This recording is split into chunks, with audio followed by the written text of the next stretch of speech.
Hello! Long time no see, it's been a while. Still bad lighting, still awkward self. Sorry we have not been posting much on this channel. We've just all had a lot going on. But this week is Childhood Week. So I'm going to tell you some really embarrassing stories because I was a really embarrassing child. Okay, so when I was younger, I'm still in an advanced program now, but I was in the gifted program at my elementary school. And I'm not trying to be like, oh, look at me, I'm so smart. It's just like my teacher told my mom that I was going to be a little out of the box when it came to the way of thinking and like talking or whatever, and I was going to be a little bit more advanced than my fellow classmates. Well, I used to have these things that my teacher called special questions, and included things such as, what is the difference between a girl and a boy? How do you tell a girl bunny and a boy bunny apart? And things of that nature. She would write my question down on a sticky note, tape a candy bar to it, and send me across the hall to who would later become my gifted teacher. So that's fun. One specific incident was I was at this Okefenokee swamp with my family over spring break, and my sister was at the age where she would point out every animal that, you know, they were doing the do.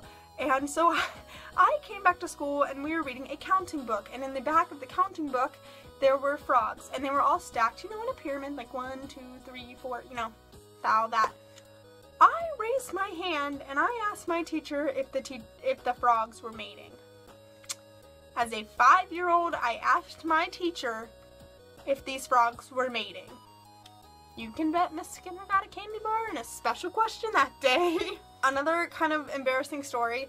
My best friend Kelly, who I've talked about her in my videos before, she lives right next door to me. She's lived right next door to me since we were 2 or 3 years old. And we were at her house, and she had a ball pit. She had one of those little ball pits you could have at your house. You know, it was like a princess ball pit or something. And we were playing in the ball pit. And I had to go to the bathroom. I did not want to tell her I had to go to the bathroom because I did not want to have to go inside and leave the wonderful ball pit. And Nicole decided that peeing in the ball pit was her best option. And that is exactly what happened. I peed in the ball pit, and I thought no one would notice, and of course within 3 seconds of this happening, Kelly's like, Dad, the ball pit is wet, and yeah. So as a kid, I did dance and music at my church, and I took dance lessons, whatever, and I was always that kid who was like super, here's what you need to be doing, here's this, here's this, here's this. I was a very bossy child. My boyfriend will tell you nothing has changed. Well, we were doing a church music thing. All of us were like kindergarten to 2nd grade, and I was friends with the pastor's son, Bryce. Well, I was standing in front of Bryce for the song, and not 2 seconds before after he stands on stage, I turn around to him and go, Bryce, you were supposed to be there, not here. The mics were on.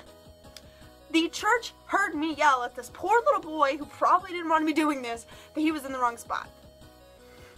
That happened again at my dance recital, in which the curtains were open, we were led on stage, and I proceeded to tell every single girl in the row behind me which star was hers, where she was supposed to stand.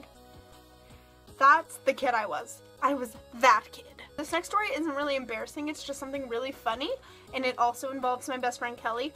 I lost my first tooth because of her. Yep, we were at my house playing doctor, and she had a plastic thermometer.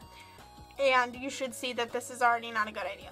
This tooth was really, really loose, and she was like, open your mouth, I'm gonna put the thermometer in. And I said, no. And she said, yeah. And so I was going to open my mouth when she jams the thermometer in my mouth, like full force, like, huh, and put it in my mouth. And out came my tooth, and down came the tears. I also used to tell everyone I had a brother. I feel like that should be mentioned. I told literally everyone that I had a brother who lived in Mexico, and I thought this was like the coolest thing. The best part was, they believed me. They didn't believe me and just said it was cute, ha ha ha. They believed me. Like adults, kids, everyone believed me. They would always look at my mom and be like, and I'd just be like, I also told some people that he lived in Texas because I thought Texas was this magical land of wonder, I guess. So if you live in Texas, good for you, man.